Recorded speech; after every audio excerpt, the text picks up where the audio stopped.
Can you pay on Expedia using PayPal? Today we are going to talk about if you can pay with PayPal on Expedia. So for that, as you guys can see, I'm on my Google and I'll search for Expedia and I'll go to their website, which is Expedia.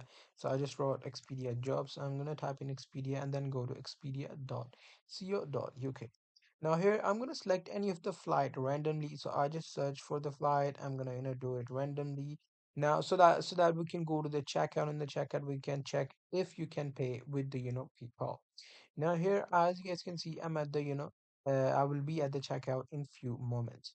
Now in the checkout, I'm gonna click on checkout. In the checkout, I will easily be able to select options.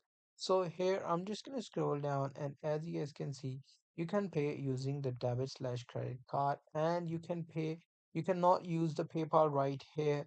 If you want to pay with the PayPal, you need to have a PayPal debit or credit card, which you can put right here. So that's pretty much it. Hope you guys find this video helpful.